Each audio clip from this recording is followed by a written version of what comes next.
இரும்புக்கோட்டை முரட்டு சிங்கம்னு ஒரு படம் இருக்குது. அந்த படத்தில் ஒரு டயலாக் வரும். ஒரு தாத்தா வந்து, "சார் பாம் போட்டுக்கலாமா? அந்த பாமால வர சத்தத்துக்கு அனுமதி உண்டா?" அப்படின்னு சொல்லி கேட்பாப்புல. அது மாரி நம்ம வந்து மூச்சு விடனா கூட வந்து ட்ரம்ப் ஐயாட்ட அனுமதி வாங்கணும் போல இருக்கு. அதுதான் நெலம.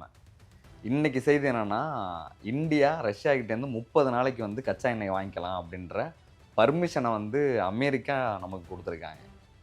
என்ன நடக்குதுன்னே புரியல. பர்மிஷன் வந்து குடுக்கறதுக்கு நீ யாரு?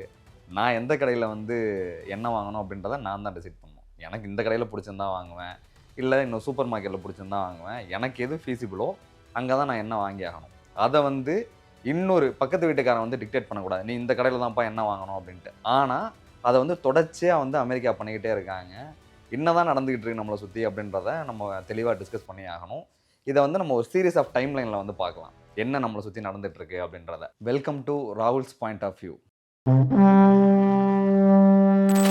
பிப்ரவரி 6ஆம் தேதி டொனால்ட் ட்ரம்ப், அதிபர் டொனால்ட் ட்ரம்ப். அதாவது நம்மளோட அதிபர் டொனால்ட் ட்ரம்ப் அவரோட ட்ரூத் சோஷியல் பக்கத்துல ஒரு விஷயத்த பதிவு பண்ணியிருந்தாரு. என்னன்னா, இந்தியா இனிமே ரஷ்யா கிட்டேருந்து ஆயில் வாங்க மாட்டாங்க. க்ரூட் ஆயில் அதாவது கச்சா எண்ணெய் வாங்க மாட்டாங்க. அத ஒத்துக்கிட்டாங்க. இனிமே இந்தியா வெனிசுலா கிட்ட இருந்து தான் கச்சா எண்ணெய் வாங்க போறாங்க. அதனால நான் இந்தியாவுக்கு வந்து பனிஷ்மென்ட்டா டாக்ஸ்லாம் போட்டு வச்சிருந்தேன். அந்த டாக்ஸ் எல்லாம் வேவ் பண்றேன் அப்படின்னு சொல்லியிருந்தாப்புல.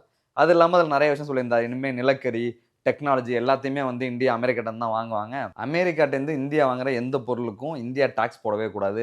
ஆனா, இந்தியா கிட்டேருந்து வாங்குற பொருள்லாம் அமெரிக்கா டாக்ஸ் போடும் அப்படி இப்படின்னு சொல்லிட்டு இந்தியாவ பல விதத்தில வந்து பங்கம் பண்ணியிருந்தாங்க. அந்த ட்ரேட் அக்ரீமென்ட்ல. அதுக்கு இங்க இருக்க நபர்கள், இங்க இருக்க எதிர்க்கட்சிகள்லாம் என்ன சொன்னாங்கன்னா, "யோவ் என்னய்யா அநியாயமா இருக்கு.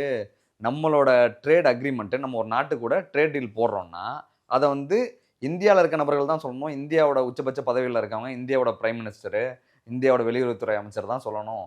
சம்மந்தமே இல்லாம இந்தியா ரஷ்யா கிட்டேருந்து ஆயில் வாங்காது அப்படின்றத ட்ரம்ப் எப்படி சொல்லலாம்? இது வந்து இந்தியாவ சர்வதேச அளவுல வந்து அவமானப்படுத்துறது இல்லையா? அப்படின்ற மாரி பயங்கர கோவத்தோட பேசியிருந்தாங்க. இன்னொரு பக்கம் என்ன நடந்துச்சுன்னா, இது ஒரு பெரிய விக்டரி.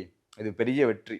அதாவது நம்மளோட பாரத பிரதமர் ஸ்ட்ராட்டஜிக்கா மூவ் பண்ணி, பிளான் பண்ணி, ட்ரம்பை ஏமாத்தி அந்த 25% டாக்ஸ் வேவர வாங்கிட்டாரு. இது எவ்வளோ பெரிய வெற்றி தெரியுமா? அப்படின்னு சொல்லிட்டு அவருக்கு பொன்னடைலாம் போத்திட்டு இருந்தாங்க. 2 பக்கம் இந்த விஷயம் வந்து பேசப்பட்டது. ஒரு பக்கம் மிகப்பெரிய வெற்றி. இன்னொரு பக்கம் மிகப்பெரிய தோல்வி.